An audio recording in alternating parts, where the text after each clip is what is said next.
All right, welcome everyone. This is our ninth episode of the Spiky Signal Show, where I sit down with some of the most exceptional revenue leaders in the revenue space. The podcast is meant for all of us to explore the biggest problems facing customer-facing teams, share the real challenges of sales and what revenue leaders deal with every day, from pipeline visibility to coaching to deal velocity. Really, we cover it all here. I'm your host, Waleed Shaarani, head of revenue over at Spiky.ai, and today I'm here with Jarrod Bogue, CRO at Apiro, and Ron Kormanek, CRO at Reversing Labs. Today, we're talking about building sales cultures that actually win. I'm actually really excited about this one because personally, Jarrod, I know you, and you're really good at kind of like, coaching and all of this stuff. So I'm excited to hear kind of your feedback and advice on all of this. But Jarrod, Ron, welcome. I'm so glad to have you here. Thank Thanks you. for having It's great us. to be here. Yeah. Yeah, absolutely. So to kick things off, why don't you guys give just a quick elevator pitch on who you are and what you do? Okay. I'll Jared. start. Jarrod Bogue, as Waleed mentioned, I'm CRO at Apiro, which is a native AI application security company. I've been here for about 2 months, so I'm new to Apiro. Prior to Apiro, I was CRO for a firmware security company, and then for about almost 4 years, 3.5 years, I was there. I helped them raise a Series B and a Series C, and grew the revenue substantially.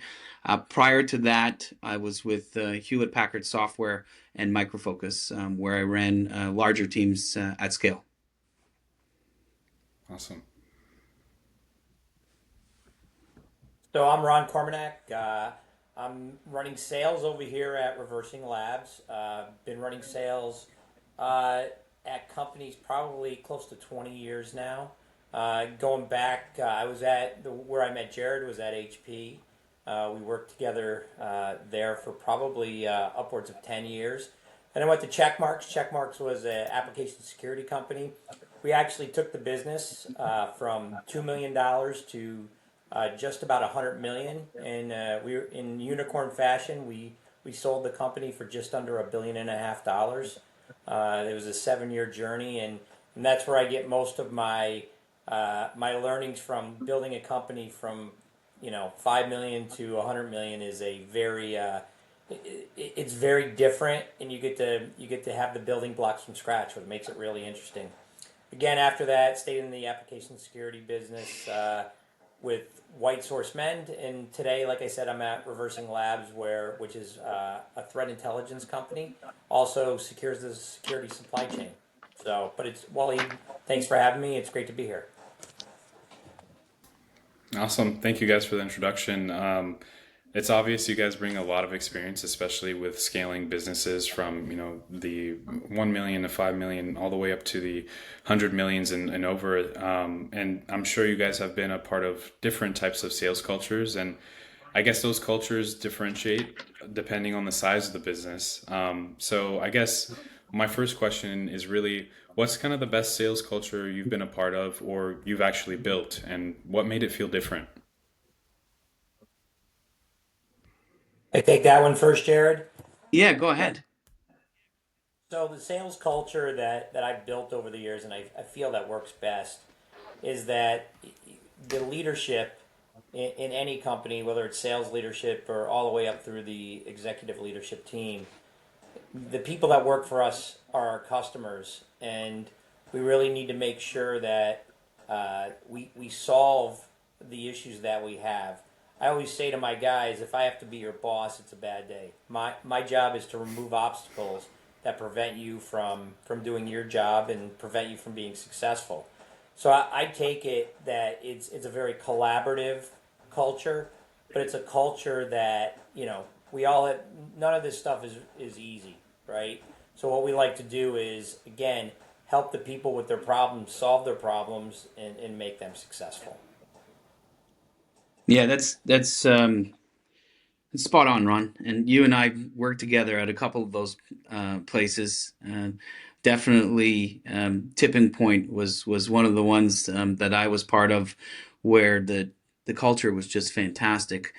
It really comes from the top down. The senior leadership sets the culture, and that cascades. But it's kind of easy to just say, yeah, so the CEO or the COO, they're the ones setting the culture. The culture is really being set by the first line leaders because they're the ones that are managing the people, the feet on the street. And so you can have a CEO or a COO who's cascading down his vision of what the culture should be. But if the first line and the second line leaders, but more importantly, the first line leaders, if they're not living that culture, living those values, and they have a different style, that can really contaminate or perverse the culture quickly. So my recollection is that the companies I worked at, where the first and second line leadership really lived the culture values of what Ron mentioned, putting the employees first, trust, holding people accountable, but really being there to help them solve their challenges, as opposed to just inspecting their business and telling them to do better. The best leaders in the world care about their team, and they view their role as removing obstacles, removing barriers, helping them be successful. And that's, maybe it's the difference between being a manager and a leader, because they're kind of two different things. Yeah, no, and I completely resonate with all of that you guys mentioned. I guess as a follow-up question on that, what are some of the things that these leaders are doing to help make that positive culture impact? Is it, hopping on calls with, those that have boots on the ground and, for example, like maybe a CRO coming into a sales call, a simple prospecting sales call, allocating a particular amount of time throughout the month to be able to do those types of activities with, the individual sellers. I guess what are the activities that really make that leader, create a positive culture? Well, I'll say this: it's around being able to do the person's job that you're leading and you're managing. Like there's nothing that says that, and Jarrod and I have done this a million times. Jump on a call when the person needs help. Do a quote for them when they're on the road, right? Anything that they need help with. You know what? Our job, we have a lot of meetings that are internal and from a leadership perspective. From my standpoint, I'd rather be on a sales call with a rep trying to help them close business than tend to be on more strategic calls. Not to say that there's not time to be strategic within the company, but without the sales, you can't take things to the next level. So I do think as a leader, you should be able to do the person's job that works for you, or at least maybe not as good as they do it, but you should be able to step in at any time. Yeah, I agree with what Ron said. It's also harder to have an impact, to be a change agent as you get into larger organizations. It's just really difficult. And so in a smaller organization, especially startup like what Ron referenced with check marks, I mean that you can just be so impactful. You get a chance to steer the first line, and then as you grow, the second line managers, you go on calls with the reps, you do skip level meetings, you're in the trenches, and by doing that, you know the business just as well as they do, and so when they need help, you can roll up your sleeves, and you're not what we referred to in the past as a empty suit, because there is some of those out there. Yeah. So would you say that the number one thing like a CRO can do to erode trust fastest with their team is being that empty suit? Kind of like, hey, I'm in the ivory tower, you can't touch me, you guys figure it out. Oh, 100%. Absolutely. Yeah. Yeah. Makes sense. Um, so kind of pivoting a little bit, in terms of kind of wearing the individual's contributor's hat and being assistants or a peer to them even. Um, when you're scaling that, how do you end up doing that without burning maybe a VP of sales or your managers out? Are there any particular tools that you guys lean on or frameworks or strategies that you guys do to be able to do this on a scalable level?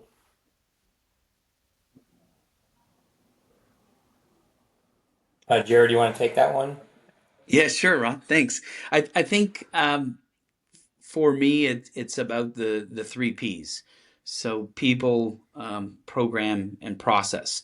So building a foundation that enables the team to scale and grow. Um, if you listen to some of the great investors out there that started off, the Andreessen Horowitz guys from Loud Cloud back in the day, and you hear their podcasts, and they talk about, the single most important thing they did when they were scaling the company. It was enablement. It was setting up training programs so that the existing team was able to really articulate the value proposition.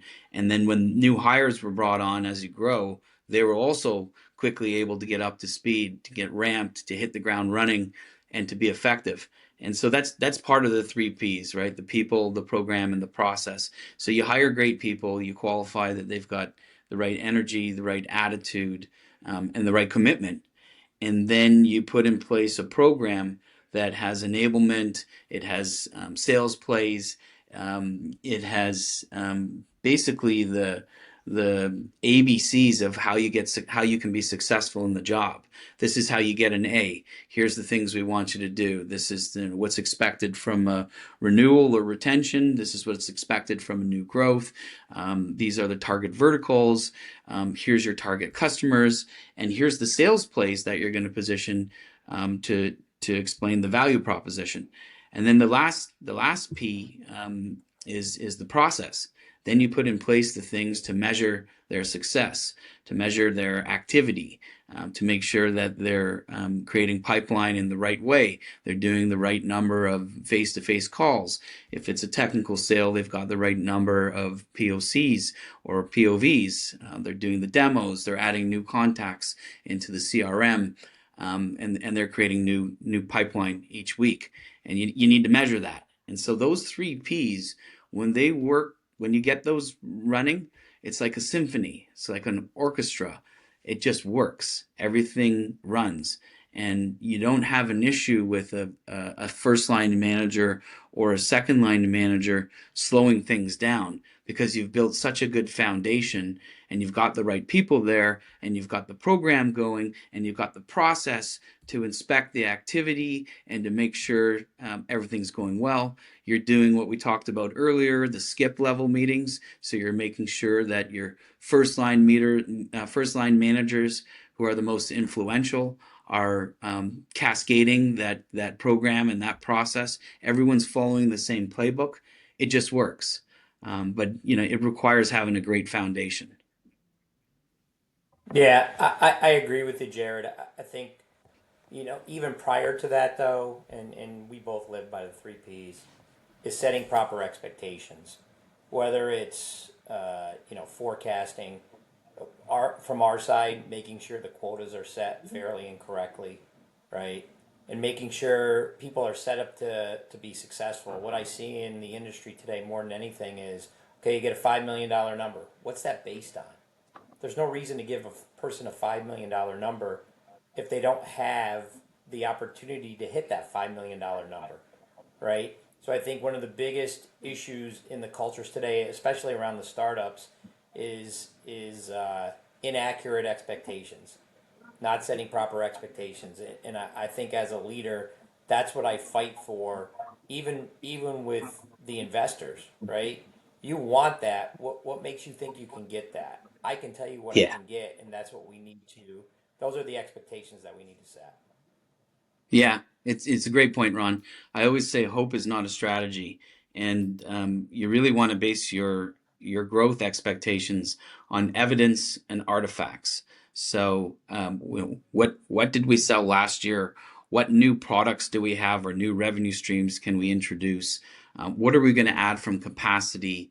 How long does it take for an average rep to get ramped? How long does it take for them to close a deal? What's the close cycle? Like, how long does it take? Is it a 6 month close cycle?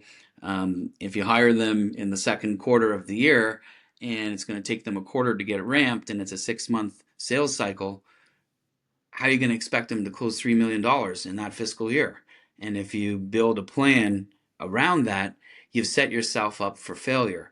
And so the best plans are the ones that are based on math and science, using evidence and artifacts. But what happens a lot is they say, well, we're Series A, or actually make it more realistic, we're Series B. And so we have to double the business year over year if we want to get investors excited about the next raise. But what if you don't have the capacity? What if the product's not there? What if the evidence and artifacts aren't there? But you still set a goal to double the business. And so that's when, success can look like failure, because let's assume in that scenario you grow 50% or 80%, but it's viewed as a failure because the expectation was set to double when the expectation wasn't really grounded in evidence or artifacts or math or science. So setting the right expectation is incredibly important. Ron hit the nail on the head there. And it's hard because everyone wants to put up a big growth number. That's what this is all about, right? Yeah, it's managing down and managing up at that point. You have to be able to sell the investors on what the number should be, but you also have to sell the people that you're giving the quota to as well. So that's what makes it a little bit more difficult as a leader, and those are some of the things that over time you learn, right? And sometimes you just need to say no to people and say, I just want to go on record that we can't do that, right? Even though that's what you want and what you're going to get are sometimes two different things. Yeah. Yeah, no, this is wow. Like honestly, one of the best episodes I feel like I've had so far. I really resonate with like the framework you were talking about, Jared, the three Ps. Very similar to the three Ys you were mentioning to me offline. Those there's just simple rules to follow, and it makes it just so easy to apply it to any type of vertical or startup that you're going to. And you just build the framework based off of that structure. So yeah, I love that. How does this, I guess, trickle down, or not down, but horizontally across the peers that you're working with at the company? For example, like there's the revenue umbrella, right? You have sales, you have marketing, and then customer success. Sometimes product is pulled in there. When you're trying to establish that culture, that positive culture, that positive sales culture, you need to, create these frameworks and such. And a lot of it ties back into maybe the marketing side because they're working on the messaging, and they even have sometimes the SDR or BDR org. How do you ensure to kind of like make sure that your executive counterpart is kind of aligned with your strategy or vision? Well, I'll say this. I think it's very, very important, and I know Jarrod just started at Apiro. You have to build the relationships with your other executive peers immediately, because at some point in sales you're going to need their help, whether it's product R&D, whether if marketing's separate, even your CFO from a financial perspective. You need to build those relationships because at some point sales is going to have to lean on those people. I will say this: they become part of my team.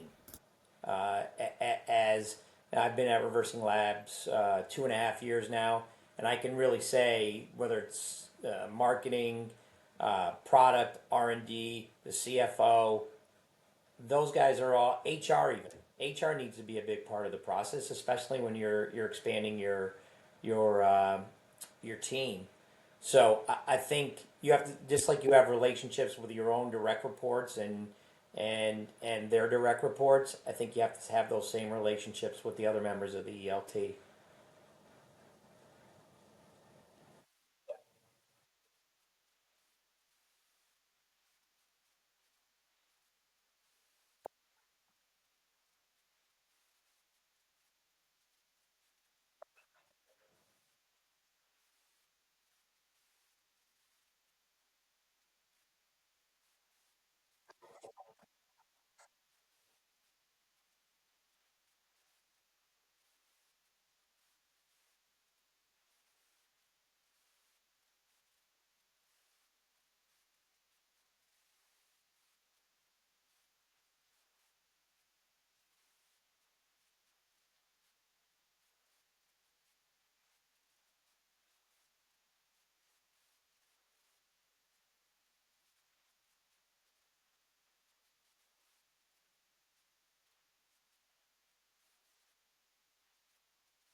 Yeah, Jared. I have to say one thing to that.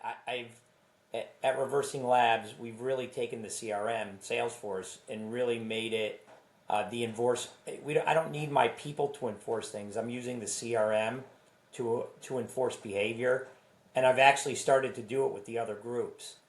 Like if there's a bug fix or a feature request or some fix for a customer, listen, the Salesforce enforces that, right? And when I say it enforces it, they have to give an update every week. And by the way, they have to put what the drop dead date is on it, right? And so using the CRM to actually pull the teams together more to make sure there's one source of truth, that's actually helped us get closer with the other groups within the organization. That's awesome.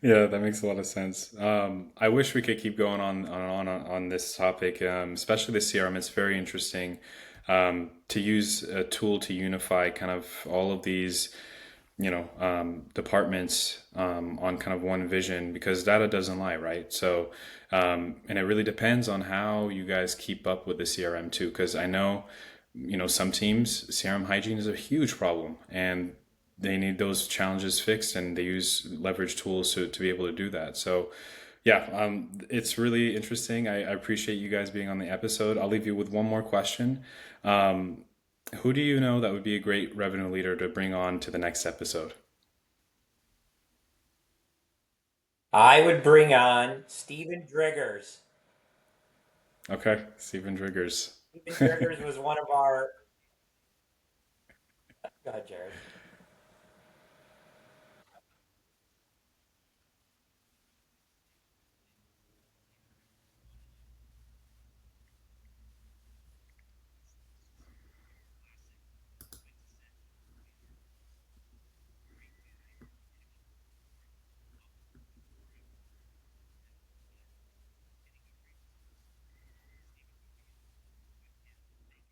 Yeah, yeah. Bring the three of us on. You'll have another great episode. We're gonna have to make it longer then at that point. I would love it. I would love it. Awesome. Awesome. Cool. Well, thank you guys again so much for being on the podcast with me. All right. Thanks, Wally. Pleasure.